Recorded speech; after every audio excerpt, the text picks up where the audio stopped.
샬롬.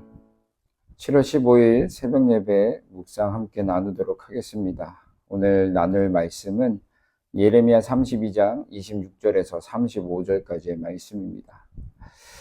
예레미야 선지자는 예언 사역의 초기 유다에 대하여 예언된 말씀이 성취될 어떠한 징조도 보이지 않았을 때에도 말씀을 믿었습니다. 또한 이 예언이 성취되어 바벨론이 예루살렘을 포위한 때에도 그는 변함없이 하나님께로부터 임한 예언의 말씀을 믿고 백성들에게 그 말씀을 선포하였습니다. 특별히 예언 사역 초기에 예레미야는 선포한 메시지로 인하여 반대자들로부터 비난과 오해를 받는 것으로 충분했지만, 바벨론이 예루살렘을 포위하였을 때 유다를 향하여 너희는 바벨론과 힘을 다하여 싸울지라도 반드시 그에게 패할 것이다 라는 메시지를 전한 것은 참으로 어려운 일이었을 것입니다. 실제로 이때 유다의 애국자들은 적으로부터 나라를 지키기 위하여 생명을 아까워하지 않고 싸우고 있었습니다. 그런데 이와 같은 때 그들을 격려해 주어야 할 선지자가 오히려 반대의 말을 하고 있는 것을 보게 됩니다. 그러니 민족으로부터 그는 민족에 대한 배반자라는 오해를 피할 수 없었습니다. 예레미야는 모든 사람이 예루살렘에 평강이 있을 것이다 라고 말할 때에도 하나님께서 그곳에 큰 재난이 있을 것이라고 말씀하셨기 때문에 홀로 예루살렘에 재난이 있을 것이라는 메시지를 선포하며 살아왔습니다. 결국 예레미야는 유다의 왕궁 궁중에 있는 시위대들에 갇히고 말았죠.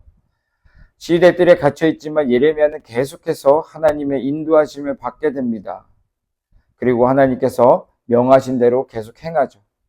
그럼에도 예레미야는 마음이 기쁘지 않았습니다. 하나님의 일을 함에 있어서 우리가 제일 먼저 드는 것은 하나님의 일을 할 수 있음에, 또 그 하나님의 그 은혜 가운데, 그 하나님의 일하실 가운데 거하고 속해 있다는 것만으로도 기뻐해야 되고 기쁨이 넘쳐나는데, 그런데 예레미야의 마음은 기쁘지 않았습니다. 왜냐하면 하나님께서 선지자에게 이스라엘의 회복에 대한 약속을 확인시켜 주시기 위하여 토지를 매입하도록 했으나 현실은 예루살렘 성이 바벨론 군에 의하여 포위되어 있는 상태였기 때문입니다.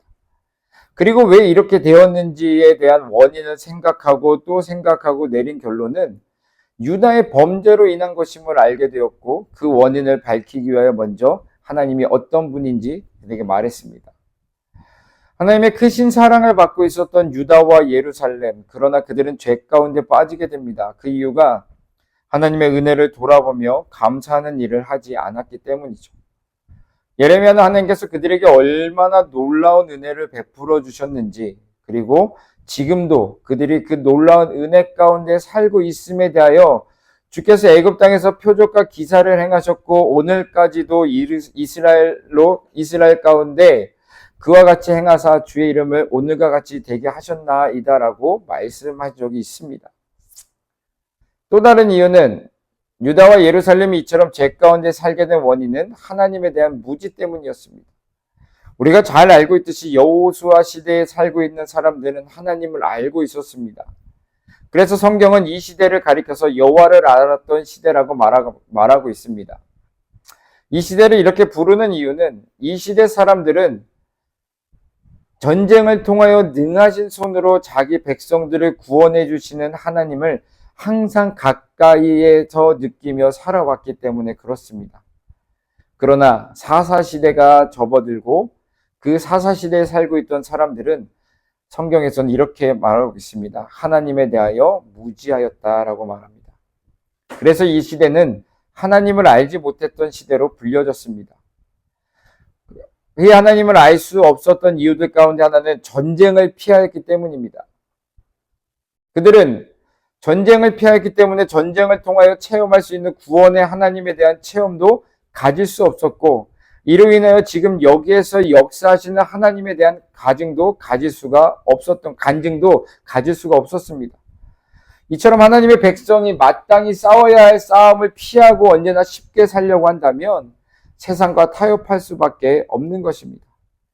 그리고 세상과 타협하며 사는 것은 하나님과 멀리하는 삶을 살겠다는 것이고 이것은 세속화된 삶이라고 말씀을 드릴 수가 있습니다. 이렇게 유다와 이스라엘이 이와 같이 처하게 된 상황을 파악한 예레미야는 하나님께 탄원합니다. 그리고 하나님은 그의 탄원을 들어주셨습니다. 사랑하는 성도 여러분, 유다와 예루살렘은 끊임없이 하나님의 권고의 말씀을 듣고도 회개하지 않고 오히려 우상을 숭배하며 하나님의 말씀과 반대되는 하나님을 반역하는 행동을 계속해서 끊임없이 해오게 됩니다. 그래서 하나님은 그들을 바벨론의 손에 붙이심으로 그들 가운데 있는 우상들을 제거하려고 하나님은 이러한 계획을 세우신 겁니다. 이처럼 하나님은 백성들이 권고의 말씀을 끝까지 듣지 않을 때 고통스러운 환경이나 또는 육신의 연약함 등 여러 가지 방법을 통하여 그들 가운데 죄의 원인들을 제거해 나아가십니다. 이런 의미에서 하나님의 심판은, 하나님의 이러한 행동은 우리에 대한 또 하나의 하나님의 사랑의 표현이라고 말할 수가 있습니다. 그리고 부모가 자식을 온전하게 세우기 위해서, 온전하게 키우기 위해서 드는 사랑의 매라고 우리가 또 표현할 수 있죠. 이것을 우리가 안다면, 우리가 하나님의 이렇게 행하시는 그 하나님의 마음을 우리가 조금이라도 안다면 우리에게 처한 고난과 역경은 우리를 위한 극약 처방이라는 것을 깨닫게 됩니다. 그렇기 때문에 우리에게 주어진 모든 환경, 빨리 약을 잘 먹고 회복되기를 위해서 또 이 어려움 가운데서 잘 믿음 안에서 이겨낼 수 있게 하기 위하여서 우리는 기도해야 되는 것이고 하나님의 말씀을 더 의지하면서 내 생각과 내 행동과 내가 하는 모든 것들이 잘못되었다는 걸 깨닫고 주님께 돌아와야 되는 것입니다.